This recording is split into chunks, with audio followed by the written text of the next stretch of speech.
I was just reading your column for this morning at michellemalkin.com. What do you make of this? Well, I think the most important thing to emphasize is that these are preliminary figures from the CBO. And as a Beltway tax analyst quipped yesterday, this is merely an estimate of a summary. We don't have legislative language yet. And once that legislative language trickles in, these figures are going to vary dramatically. It's all part of the highly stylized theater that we've seen over the numbers, over a plan that isn't a plan yet, and over support that really doesn't exist for this. You know, I understand the unions are upset by what they're seeing in the Baucus plan. And keep in mind, there's 4 other plans, and the House looks nothing like this one that is coming out of the Finance Committee.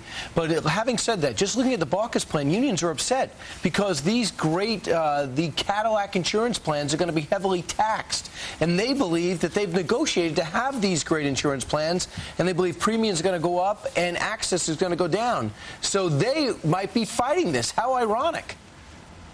Yeah, how ironic. I think every major player in the debate has a grievance now, and all of these things will be hammered out in the back rooms in the reconciliation process.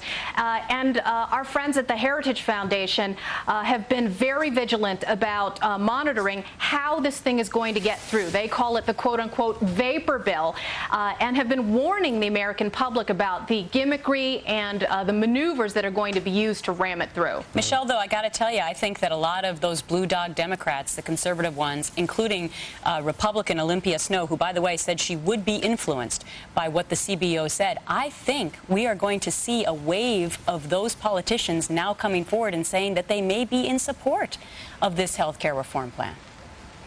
Unfortunately, there are a lot of conservative activists in the Beltway who have been hearing that the Senate GOP is wavering and wobbling on this. And I would caution them, and I think constituents should caution them, about treating these numbers with any amount of respect. These are fantasy land numbers, and that's the bottom line. Yeah, but they come from a bipartisan organization, and that's where I think they're going to have pull, because they're going to say that this is an independent organization. With the caveat that these are preliminary figures. Even Max Baucus had to admit that. All right, let's talk a little bit about what happened a couple of days ago over at the White House, because it's all about drumming up support. And the White House called in 150 doctors, and all part of Doctors for America. And somebody was handing out lab coats for those who didn't bring them. Because they had to look like they were doctors, even though they are doctors. So tell us who these spin doctors are, Michelle. Yeah, the spin doctors who pose as quote-unquote Doctors for America, that's where a large contingent of these doctors came from, are really an offshoot, a spin-off of the very partisan Doctors for Obama group that formed during the presidential campaign to lobby for a government health care takeover.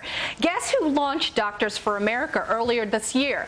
The Center for American Progress, which is a far-left outfit funded by billionaire George Soros, and Max Baucus. He's the one that launched this with Center for American Progress in the Beltway. Hardly a grassroots group, and I think the first recorded instance of medical astroturfing in American history.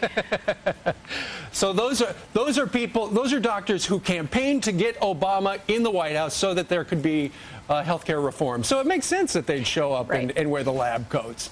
The scary thing, though, posing as experts. The scary thing, though, Michelle, is that, and I hate to be the cynic this morning, but an image is worth $1 million.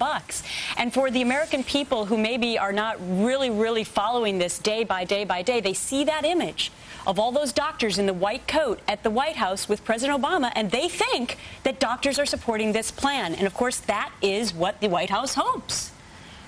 That's right, and it's that impressionism that they hope to convey. It's argument and appeal to authority that somehow, since these doctors support it, everyone should support it, when in fact there are many medical professionals who feel like their livelihoods are on the line, particularly specialists who are threatened by the Baucus bill.